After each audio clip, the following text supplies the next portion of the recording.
आप सभी लोगों का एक बार फिर से आपके अपने YouTube चैनल में स्वागत है। दोस्तों, आज के इस वीडियो में हम लोग डिस्कस करने वाले हैं टोटल ऐसी 3 अलग-अलग कंपनीज़ के बारे में यहाँ पर हम आज आपके साथ डिस्कस करेंगे।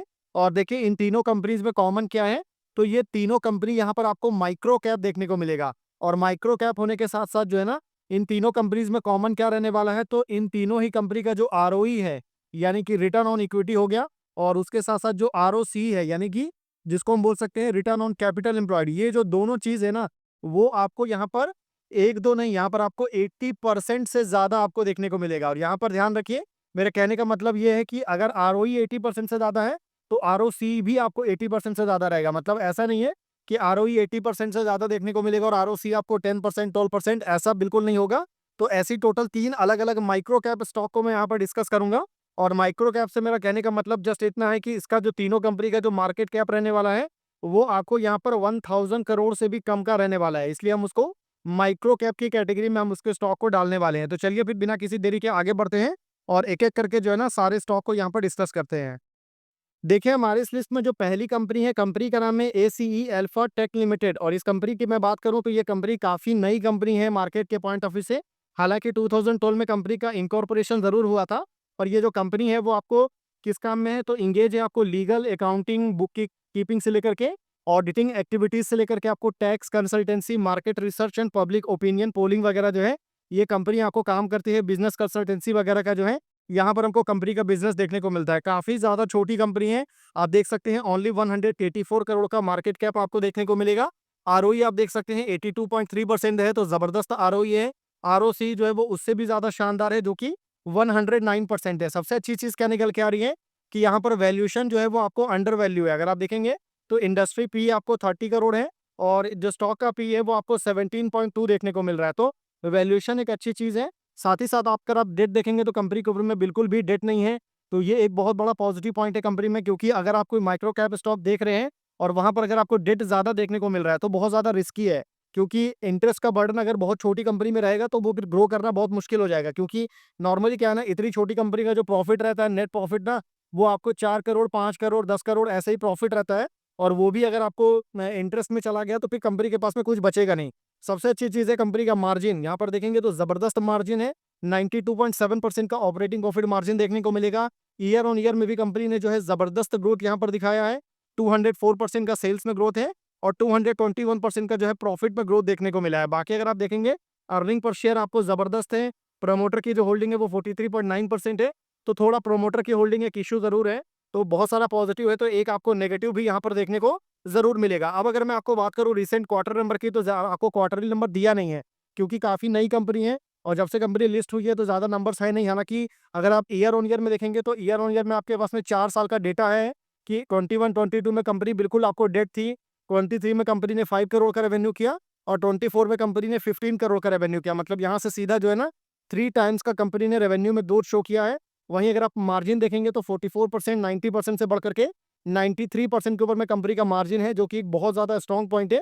और इसकी वजह से क्या हुआ है ना कि कंपनी का जो नेट प्रॉफिट है, वो आपको डबल डिजिट में देखने को मिल रहा है, क्योंकि कंपनी के ऊपर में टैक्स का बर्डन नहीं है। तो इंटरेस्ट यहाँ पर आपको बिल्कुल ज़ीरो देखने को मिल रहा है, जो कि बहुत अच्छी चीज़ है। उसके कंपैरेटिवली जो कंपनी का रिज़र्व है, वो काफ़ी शानदार है। जो रिज़र्व कंपनी का है, वो आपको 4 करोड़ से बढ़ते-बढ़ते 22 करोड़ पर आ चुका है। वहीं अगर आप इस कंपनी का शेयर होल्डिंग पैटर्न देखेंगे, तो काफ़ी स्ट्रॉन्ग शेयर होल्डिंग पैटर्न है। काफ़ी नई कंपनी है, मैंने बोला था। 43% यहाँ पर आपको प्रमोटर होल्डिंग है। बाकी अगर आप एफआईआई की होल्डिंग देखेंगे तो 2.9% है। वहीं म्यूचुअल फंड जो है यहाँ पर आपको 9% से ज़्यादा की होल्डिंग होल्ड करते हैं और सबसे ज़्यादा जो होल्डिंग है वो यहाँ पर पब्लिक के पास में है। तो ये इस कंपनी का शेयर होल्डिंग पैटर्न है, जिसको आप ध्यान में रख सकते हैं। हालाँकि जब आईपीओ वगैरह आता है, तो शुरू के टाइम में जो है ना, आईपीओ के स्टार्टिंग पीरियड में एफआईआई डीआई का जो है हेवी इन्वेस्टमेंट रहता है, पर आने वाले टाइम टू टाइम जो है ना, एफआईआई डीआई अपना होल्डिंग जो है वो डाइल्यूट करते जाते हैं। तो आने वाले टाइम में इस कंपनी की होल्डिंग कैसी रहेगी, इसके ऊपर में भी जो है आप अपनी नज़र बना करके ज़रूर रखिएगा। तो चलिए अब आगे बढ़ते हैं और सेकंड कंपनी की तरफ चलते हैं। देखिए हमारी इस लिस्ट में जो सेकंड कंपनी है, कंपनी का नाम है के सॉल्ट्स इंडिया लिमिटेड। के सॉल्ट्स इंडिया की मैं बात करूं तो 2014 में कंपनी इनकॉर्पोरेट हुई थी। कंपनी जो आपको कंप्यूटर रिलेटेड एक्टिविटीज, सर्विसेज वगैरह जो प्रोवाइड करती है, वेबसाइट का मेंटेनेंस करने का कंपनी आपको काम करती है। अलग अलग फर्म के लिए कंपनी अपना बिजनेस देखती है। बाकी अगर आप इसका मार्केट कैप देखेंगे, तो कंपेरेटिवली माइक्रो कैप के हिसाब से काफी स्ट्रॉन्ग मार्केट कैप है। 896 करोड़ का मार्केट कैप देखने को मिलेगा। बाकी आरओई अगर आप देखेंगे, तो 154% का स्ट्रॉन्ग आरओई है। आरओसी जो है वो उससे भी ज़्यादा शानदार है, जो कि 172 करोड़ 172% आपको देखने को मिलेगा। वहीं अगर आप इसका वैल्यूएशन देखेंगे तो अंडर वैल्यू स्टॉक है।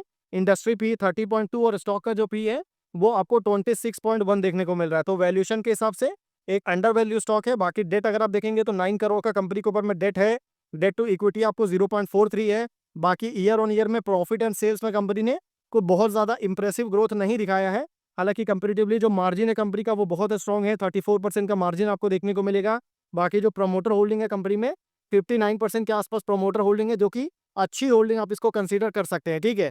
बाकी अगर मैं रिसेंट क्वार्टर की बात करूं तो कंपनी ने 33 करोड़ के आसपास का रेवेन्यू जनरेट किया है। और माइक्रो कैप से अगर आप ऐसा एक्सपेक्ट करते हैं कि हर क्वार्टर में कंपनी रेवेन्यू में ग्रोथ दिखाएगी तो ये प्रैक्टिकली पॉसिबल नहीं है, क्योंकि ऐसा जो है आपको लार्ज कैप और मिड कैप के केस में भी देखने को नहीं मिलता है। हालांकि अगर आप लॉन्ग रन में देखेंगे तो पिछले 2-3 सालों में कंपनी का जो रेवेन्यू है वो यहाँ पर हमको डबल होते हुए देखने को मिला है।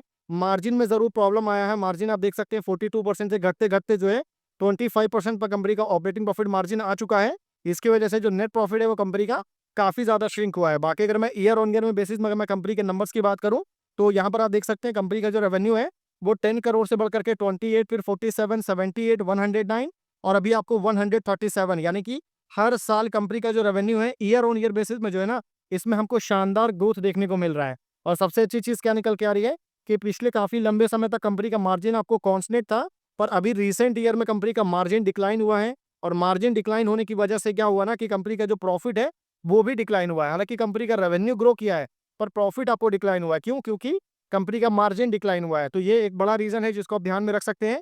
और इसकी वजह से जो नेट प्रॉफिट है वो आपको 34 करोड़ ही देखने को मिल रहा है। शेयर होल्डिंग पैटर्न में ज्यादा कुछ यहाँ पर डिस्कस करने के लिए है नहीं, क्योंकि यहाँ पर मेजोरिटी ऑफ स्टेक जो है वो प्रमोटर के पास में है, जो कि 58.94 है। और पिछले काफी लंबे समय से प्रमोटर ने अपनी तरफ से कोई भी होल्डिंग डाइल्यूट नहीं किया है। वहीं अगर आप म्यूचुअल फंड की बात करूं तो म्यूचुअल फंड की होल्डिंग जो है बिल्कुल जीरो थी। लास्ट क्वार्टर में 0.08 था, जो कि अभी घट करके बिल्कुल जीरो हो चुका है। वहीं अगर मैं एफआईआई की बात करूं तो एफआईआई की होल्डिंग भी जो है यहाँ पर हमको डाइल्यूट होते हुए देखने को मिला। पब्लिक की होल्डिंग है वो यहाँ पर हमको थोड़ा सा बढ़ते हुए देखने को मिला है। तो ये थोड़ा एक नेगेटिव पॉइंट जरूर है। बाकी यही है जो आपके सामने है। आप माइक्रो कैप से बहुत ज्यादा फंडामेंटली स्ट्रॉन्ग पॉइंट आप कंसीडर नहीं कर सकते हैं। तो अब चलिए आगे बढ़ते हैं और थर्ड कंपनी की तरफ चलते हैं। देखिए हमारी इस लिस्ट में जो थर्ड कंपनी है, कंपनी का नाम है विंट्रॉन इन्फॉर्मेटिक्स लिमिटेड। विंट्रॉन इन्फॉर्मेटिक्स की बात करूं तो काफी पुरानी कंपनी है। 1991 में कंपनी इनकॉर्पोरेट हुई थी। और कंपनी का जो बिजनेस है ना वो मैन्युफैक्चरिंग एंड ट्रेडिंग करने का, electronics item and render related job जो है कंपनी यहाँ पर आपको करती है। और बेसिकली अगर मैं इस कंपनी के मार्केट कैप की बात करूँ तो यहाँ पर आप देख सकते हैं 305 करोड़ का मार्केट कैप आपको देखने को मिलेगा। और आरओई जो है वो शानदार है, 2329% का आरओई है। आरओसी जो है वो भी इंप्रेसिव है, 147%। अंडर वैल्यू स्टॉक है, तीनों स्टॉक आपको अंडर वैल्यू ही देखने को मिला है। डेट वगैरह देखेंगे तो कंपनी के ऊपर में 10 करोड़ का अच्छा खासा डेट भी देखने को मिलेगा। बाकी जो डेट टू इक्विटी है वो बिल्कुल कंट्रोल में है, 0.29। हालांकि विंट्रॉन इन्फॉर्मेटिक के साथ में जो एक इशू है वो मैं आपको यहाँ पर बताना चाहता हूँ। क्या है ना कि कंपनी के जो बेसिकली आपको यहाँ पर जो ऑपरेटिंग प्रॉफिट मार्जिन है वो उतना स्ट्रॉन्ग आपको देखने को नहीं मिलेगा। कितना है? तो ओनली 8.44% का जो है ना ऑपरेटिंग प्रॉफिट मार्जिन जो है यहाँ पर देखने को मिल रहा है। तो ये एक नेगेटिव चीज है। हालांकि अच्छी चीज ये है कि कंपनी का जो ग्रोथ हुआ है आपको सेल्स एंड प्रॉफिट में ईयर ऑन ईयर बेसिस में वो जबरदस्त ग्रोथ हुआ है। चाहे आप सेल्स देखिए फिर चाहे आप प्रॉफिट देखिए, दोनों में कंपनी ने जो है शानदार ग्रोथ हमको शो किया है। और अगर मैं आपको शॉर्ट टर्म में बताऊं यानी कि क्वार्टरली बेसिस में, तो आप कंपनी के नंबर्स देख सकते हैं। पिछले काफी लंबे समय से कंपनी ने कोई खास रेवेन्यू आपको जनरेट नहीं किया था। फिर अचानक से 167 करोड़, नेक्स्ट क्वार्टर में डायरेक्ट जीरो, फिर 359 करोड़, फिर आपको 175 करोड़। तो काफी ज्यादा आपको फ्लक्चुएशन यहाँ पर देखने को मिलेगा। और ये कहीं से भी पॉजिटिव साइन नहीं है। और ईयर ऑन ईयर में देखेंगे तो अच्छी चीज है कि कंपनी ने आपको रिसेंट ईयर में ना अगर आप 24-25 वगैरह देखेंगे तो यहाँ पर ट्रेलिंग 12 मंथ में कंपनी ने 700 करोड़ से ज्यादा का रेवेन्यू जो है वो जनरेट किया है। तो ये कुछ अच्छी चीजें निकल के आ रही है। इसकी वजह से जो नेट प्रॉफिट है वो आपको 48 करोड़ के आसपास आपको पहुंच चुका है। अब अगर मैं आपको शेयर होल्डिंग पैटर्न की बात करूं तो यहाँ पर आप देख सकते हैं प्रमोटर की जो होल्डिंग है वो 63% है। वहीं जो म्यूचुअल फंड की होल्डिंग है वो आपको 0% से बढ़ करके 0.14 पर आ चुका है। और पब्लिक की जो होल्डिंग है वो 33% से बढ़ करके 36% हमको देखने को मिल रहा है। ठीक है। तो इस चीज को आप ध्यान में रखिएगा कि प्रमोटर की जो होल्डिंग है वो भी डाइल्यूट हुआ है। म्यूचुअल फंड ने अपनी होल्डिंग को यहाँ पर बढ़ाया है। हालांकि कोई बहुत बड़ी होल्डिंग यहाँ पर आपको इंक्रीज नहीं किया गया है, फिर भी जो भी है वो आपके सामने है। तो ये तीन स्टॉक थी, माइक्रो कैप स्टॉक थे। काफी रिस्की स्टॉक होता है माइक्रो कैप, क्योंकि इसमें जो है ना ऑपरेटर का रिस्क हमेशा बना रहता है, पंप एंड डंप का रिस्क रहता है।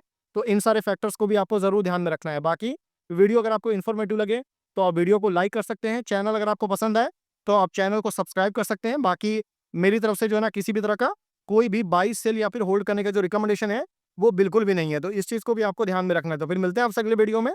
तब तक के लिए गुड बाय।